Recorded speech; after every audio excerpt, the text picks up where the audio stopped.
అబ్రహాముకు కుమారుడు ఉన్నప్పుడు, ఆ కుమారుడికి పెళ్ళిడు వచ్చినప్పుడు తండ్రిగా తన ప్రయత్నాలు తను చేస్తున్నాడు. చేసే ప్రక్రియలో మొదటిగా అన్న మాట ఏమిటంటే, కనాను అనేది అన్య సాంప్రదాయాలతో నిండిపోయినటువంటి దేశం.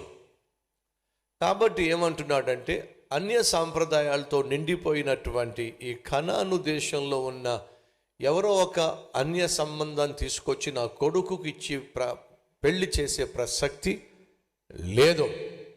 అన్య సాంప్రదాయాలతో నిండిపోయినటువంటి ఈ కనానులో ఉన్నటువంటి అమ్మాయిలలో ఒక అమ్మాయిని తీసుకొచ్చి నా కొడుకుకి ఇచ్చి పెళ్లి చేయను నేను అనగా, తన విశ్వాసం వేరు, తన నమ్మకం వేరు, తన దేవుడు వేరు.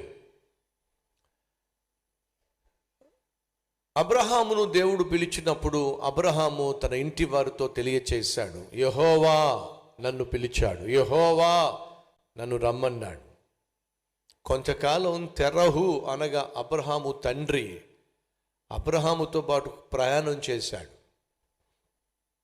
అబ్రహాము యొక్క సహోదరులకు తెలుసు అబ్రహాము దేవుణ్ణి నమ్ముకున్నాడని, దేవుణ్ణి విశ్వసిస్తున్నాడని, దేవుణ్ణి వెంబడిస్తున్నాడని.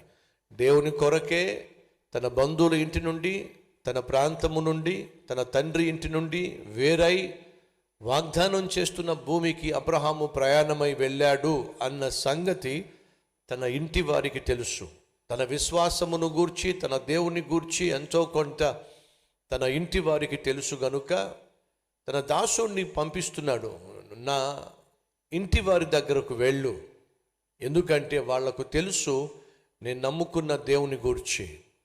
అనగా నేను నమ్ముకున్న దేవుని గూర్చి తెలిసినటువంటి వారి ఇంట్లో నుండే ఒక అమ్మాయిని నా కొడుక్కి భారీగా తీసుకురా అంటే, నా విశ్వాసము గూర్చి తెలిసిన వాళ్ళు, నా విశ్వాసమును అంగీకరించిన వాళ్ళు, నా కుటుంబానికి చెందిన వారి దగ్గర నుండే నేను నా కొడుక్కి ఒక అమ్మాయిని తెచ్చుకోవాలని ఆశపడుతున్నా.